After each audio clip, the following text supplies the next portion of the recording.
Assalamualaikum semuanya.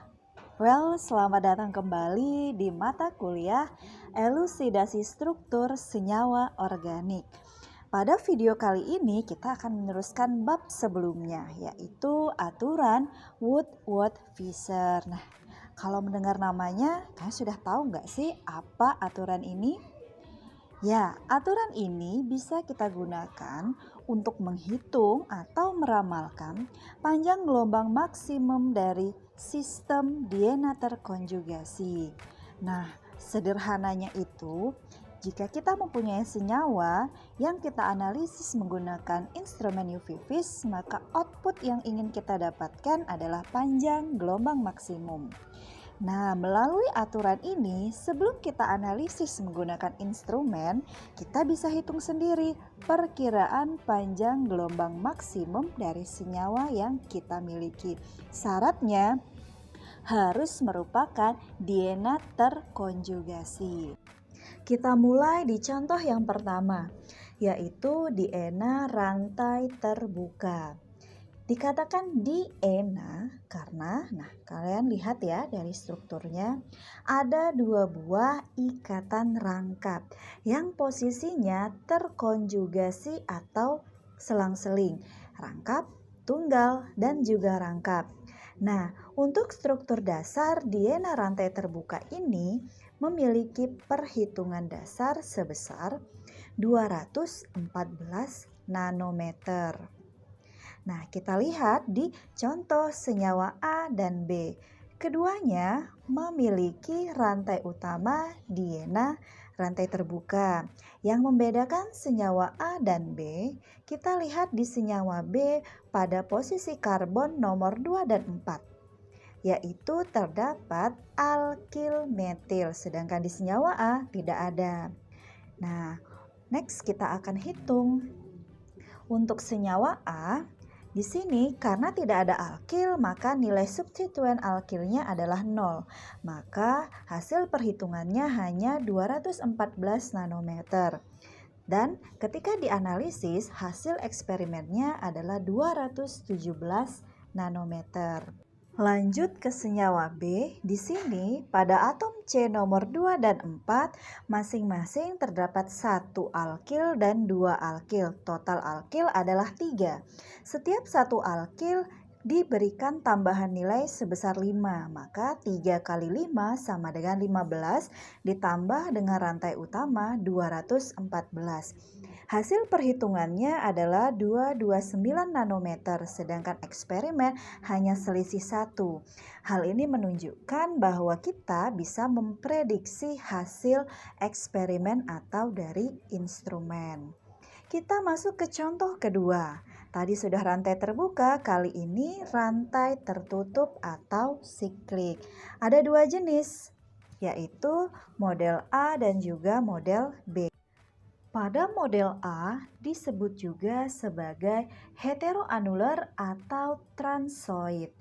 Mengapa dikatakan transoid? Karena kita lihat posisi DNA-nya terletak berseberangan atau berada pada cincin yang berbeda. Jika kita misalkan yang sebelah kiri adalah cincin A dan yang sebelah kanan adalah cincin B.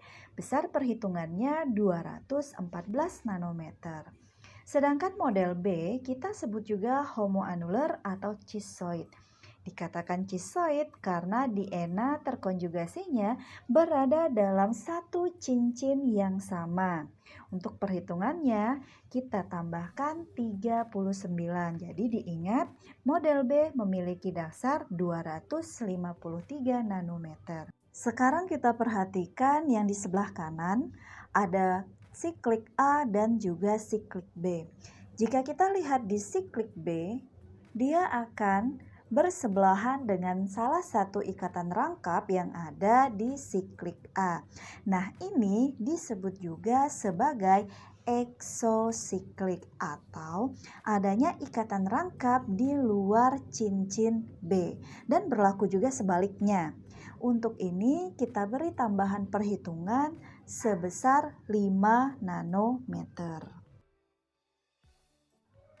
Selanjutnya kita akan masuk ke contoh DNA rantai tertutup. Nah, kamu bisa pause terlebih dahulu videonya untuk menggambar senyawa berikut. Jika sudah, kembali lagi untuk start videonya agar kita bisa sama-sama menghitung hasil dari senyawa berikut. Nah, kita mulai dari garis hitam tebal. Itu adalah struktur utama heteroanular atau transoid. Pada heteroanulernya terdapat 3 buah alkil yang diberi tanda garis berwarna biru. 3 buah alkil kita kalikan 5, sama dengan 15 nanometer. Selanjutnya yang diberi garis pink adalah ikatan rangkap eksosiklik. Jika kita lihat, cincin A berikatan langsung dengan satu ikatan rangkap eksosiklik. Hasil perhitungannya 234 nanometer, hanya selisih 1 dengan hasil eksperimen. Selanjutnya adalah contoh senyawa berikut. Sama seperti sebelumnya, kamu bisa pause terlebih dahulu untuk menggambar senyawanya. Pada perhitungan ini, garis hitam tebal adalah rantai utama homoanular atau cisoid. Pada rantai utamanya terdapat 3 buah alkil yang diberi garis berwarna biru. Pada rantai B, kita lihat ada 1 ikatan rangkap eksosiklik.